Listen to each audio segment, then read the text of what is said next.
فرماتے صحابہ نہ بات کر رہے تھے، اور بات یہ کر رہے تھے کہ یار لوگوں کو گناہوں سے کیسے روکا جائے، لوگوں کو گناہوں سے گفتگو صحابہ یہ کر رہے تھے۔ عبداللہ ابن عمر کہتے ہیں بیٹھے تھے اور یہ گفتگو کر رہے تھے کہ گناہوں سے پلاننگ جی ہوتی تھی، ان کی جو محفلیں ہوتی تھی نا بیٹھ کے، وہ خوش گپیاں نہیں ہوتی تھی بلکہ وہ تبلیغ کی، جد و جہد کی، لوگوں کو برائی سے منع کرنے کے لیے بیٹھتے تھے، اس پر منصوبہ بندی کرتے تھے، پلان کرتے تھے، آگے ترتیب دیتے تھے۔ گفتگو ہو رہی تھی تو اب آپس میں بات ہونے لگی کہ کون سا گناہ زیادہ برا ہے جس پر سب سے پہلے کام کیا جائے۔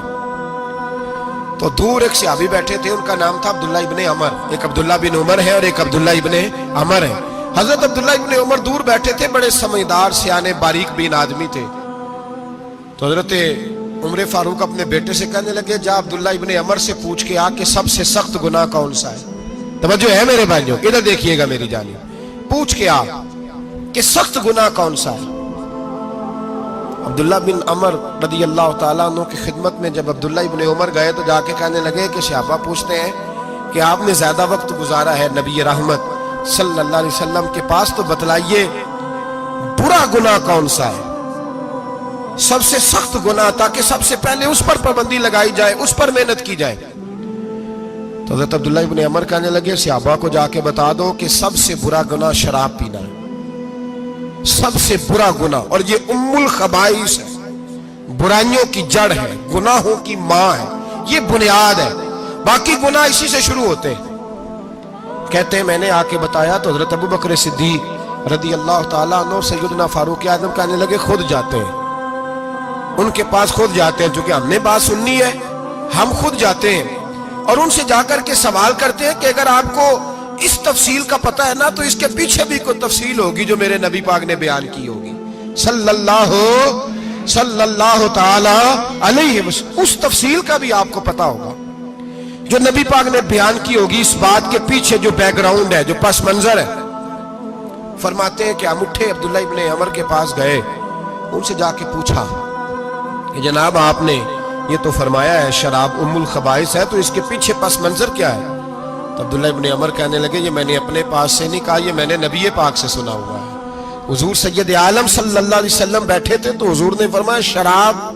یہ نشہ، یہ برائیوں کی ماں ہے۔ اور پھر حضور نے ایک مثال بیان فرمائی، نبی رحمت علیہ السلام نے فرمایا بنی اسرائیل کا ایک واقعہ ہے، ایک خوبصورت جوان تھا، ایک عورت کا دل آ گیا اس پر۔ یہ یاد رکھ لیں، ہم لڑکوں کو منع کرتے رہتے ہیں لیکن ہمیں گھر کی بچیوں پر بھی توجہ دینی ہوگی، ہمیں ان کے فون پر بھی نگرانی کرنی ہوگی، ہمیں وہاں بھی غور کرنا ہوگا، اس لیے کہ اگر کوئی بچی گنجائش نہ دے تو میرا خیال ہے کہ لڑکا جرت کرنے کی طاقت نہیں رکھتا، تو وہاں بھی ان کی اماں سے کہے کہ پابندی لگائے، بچی کسی کا موبائل لے کر کے کہیں اس کو استعمال تو نہیں کر رہی، اس پودے پر بھی توجہ دے، درخت بننے سے پہلے اس کی بھی نگرانی کریں، یہ بھی بڑا ضروری کام ہے۔ عورت کا دل آ گیا